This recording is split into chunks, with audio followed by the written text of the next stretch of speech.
राजस्थान में हिंसा की कोई भी घटना होती है तो न जाने क्यों धीरे धीरे वो जातीय संघर्ष में तब्दील होने लगती है। एक बार फिर से भरतपुर जिले से एक ऐसा ही मामला सामने आया है, जहां के रुदावल थाना इलाके के बसई गांव में दलित समाज का एक लड़का, राजपूत समाज की एक लड़की दोनों घर से भाग गए। इसके बाद गांव के लोगों ने इसे जातीय जामा पहनाते हुए पूर्व विधायक बच्चू बंसीवाल के घर पर उस लड़के को शह देने का आरोप लगा दिया, जो कि पूर्व विधायक बच्चू बंसीवाल की जाति का ही था। पिछले दिनों लोग बंसीवाल के घर में उस वक्त घुस गए जब वो घर पर नहीं थे। घर में तोड़फोड़ की गई, बंसीवाल के भाई को बुरी तरह से पीटा गया और ये धमकी भी दी गई कि अगर उस दलित लड़के की मदद की तो अच्छा नहीं होगा। जाति से मैं जाट में निवासी बस है। घटना क्या हुई है, अब ये बताओ विस्तार से।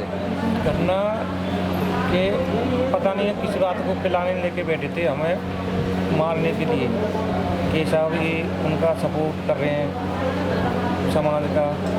हमने ये कह दिया जी हम तुम्हारे साथ हैं। जो बच्चा आप सुबह क्या हुआ था? सुबह वो 50-60 लड़के आए थे गांव के राजपूतों के, तो गाड़ी को लॉन्च करते चले आ रहे। उसमें ठंडा पत्थर, जो डंडा सरिया उनके हाथों में था। मैं मम्मी से बोल रहा था, मैं मम्मी देखी मैंने किसमें झगड़ा हो रहा है।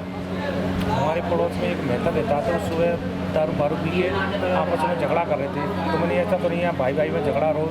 इस घटना के बाद पूर्व विधायक बंसीवाल के परिवार की ओर से पुलिस में मामला दर्ज करवाया गया। इसके बाद पुलिस उस गांव में पहुंच गई जिस गांव के कुछ लोगों ने पूर्व विधायक के घर पर हमला किया था। अब गांव वालों का आरोप है कि पुलिस की पकड़ से वो लोग तो भाग गए जिनका नाम एफआईआर में था और जिन्होंने पूर्व विधायक बंसीवाल के घर पर हमला किया था, लेकिन पुलिस अब पूरे गांव में तांडव मचा रही है, लोगों के घरों में घुस रही है। उनके साथ महिला कांस्टेबल भी नहीं रहती हैं। गांव में घुसकर महिलाओं के साथ बदसलूकी की जा रही है, यहां तक कि घर में घुसकर पुलिस वाले जमकर तोड़फोड़ भी कर रहे हैं। इस घटना के बाद तनाव इस कदर बढ़ गया है कि अब ये राजपूत बनाम दलित वाली लड़ाई में तब्दील होता जा रहा है। घटना की खबर मिलते ही विधायक रितु बनावत भी गांव में पहुंच गईं और धरने पर बैठ गईं। रितु बनावत ने कहा कि मामला जो भी हो, लेकिन महिलाओं के साथ बदसलूकी बर्दाश्त नहीं की जाएगी।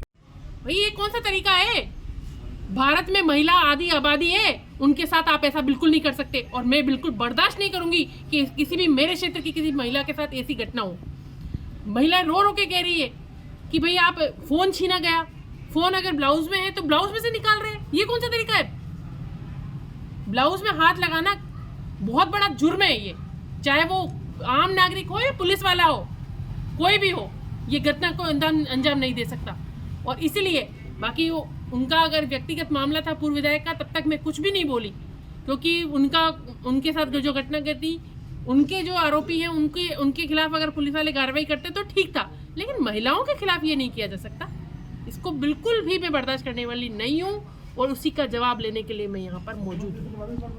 और अभी मैं जा रही हूँ, अभी यहाँ बैठी हूँ और थानेदार जी को और जो लोग वहाँ गए उनसे ये जवाब मांगने वाली हूँ कि ये आपने कैसे किया। अभी मेरे आईजी साहब और एसपी साहब से भी बात हुई है और वो महिलाएं परिवार देने वाली है और उनके खिलाफ सख्त से सख्त एक्शन लेने के लिए मैंने आईजी साहब और एसपी साहब को कह दिया है।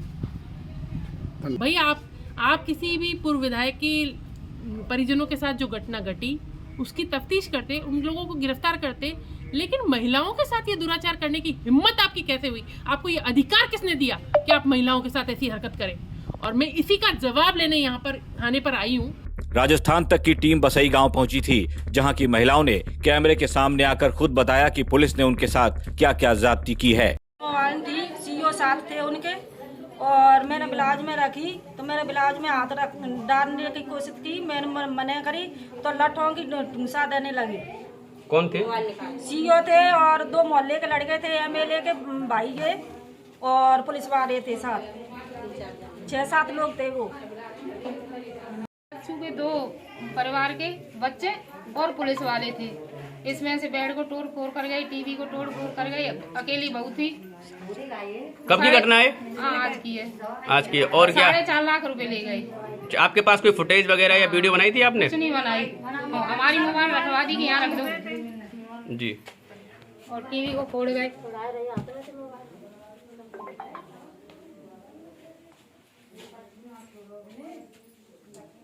इनके घर पे तोड़ फोड़ कर रहे थे, हम लोग आए थे। हम लोगों ने ये बोला कि ये क्या कर रहे हैं सर, कानून के हिसाब से चलो। तो वो कह रहे थे कि चुप रहो, अब जो आगे भी मकान खड़े हैं वो उनको भी तोड़ेंगे। तो सर मैंने ये बोला कि मेरी भैंस है उसको भी मारो।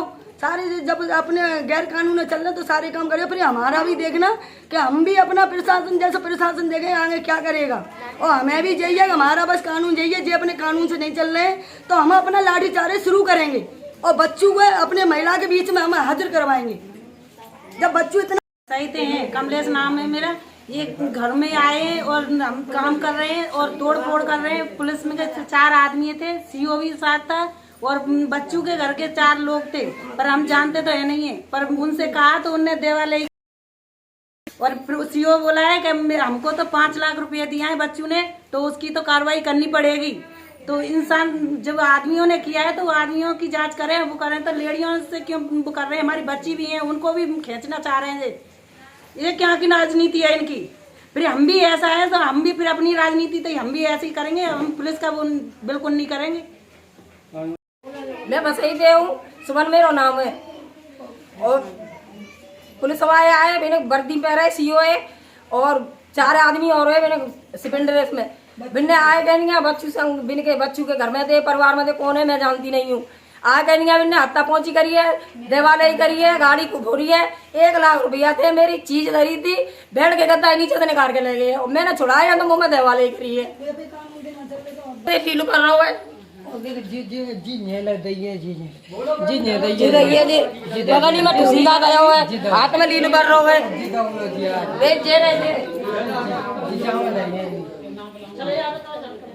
ये मामला अब बेहद संवेदनशील बन चुका है। किसी भी तरह का कोई भी जातिगत टकराव न होने, इसके लिए पुलिस ने सुरक्षा बढ़ा दी है।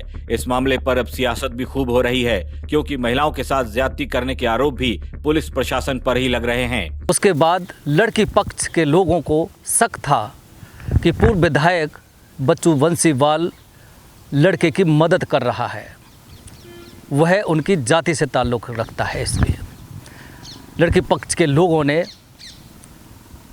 बच्चू बंसीवाल के घर पर पिछली 11 सितंबर को आकर के ताबड़तोड़ हमला कर दिया, जिसमें बच्चू बंसीवाल के भाई कमल सिंह सहित 4-5 परिजनों की घायल हो गए थे।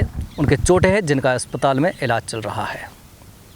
बात यही नहीं थमती है, अब आरोप लगाया जा रहा है दूसरे पक्ष यानी कि राजपूत पक्ष द्वारा कि पूर्व विधायक भाजपा के हैं, सरकार भी भाजपा की है।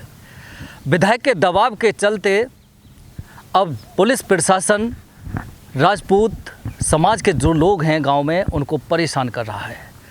जो आरोपी हैं जिन्होंने हमला किया था वो गांव में नहीं है, फरार हैं। गांव में इस समय सिर्फ निर्दोष लोग रह रहे हैं, महिलाएं रह रही हैं, बुजुर्ग रह रहे हैं, बच्चे रह रहे हैं। आरोप लगाया जा रहा है कि पूर्व विधायक के दबाव के चलते पुलिस प्रशासन रोज़ाना दिन और रात के समय में छापा डाल देता है, घरों में घुस जाता है, घरों में तोड़ फोड़ की गई पुलिस द्वारा, वाहनों को तोड़ा गया, महिलाओं को पीटा गया पुलिस द्वारा, बच्चों को पीटा गया।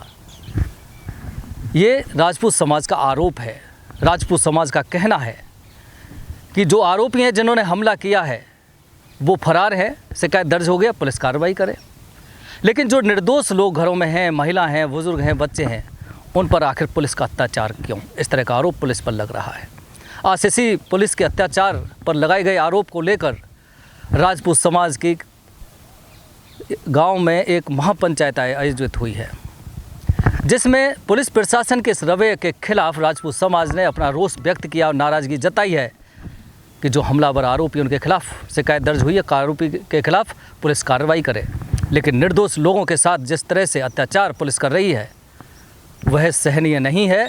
पुलिस प्रशासन उन पुलिस अधिकारियों के खिलाफ कार्रवाई होनी चाहिए जो एमएलए पूर्व विधायक के दबाव के चलते जुल्म ढा रहे हैं राजपूत परिवारों पर।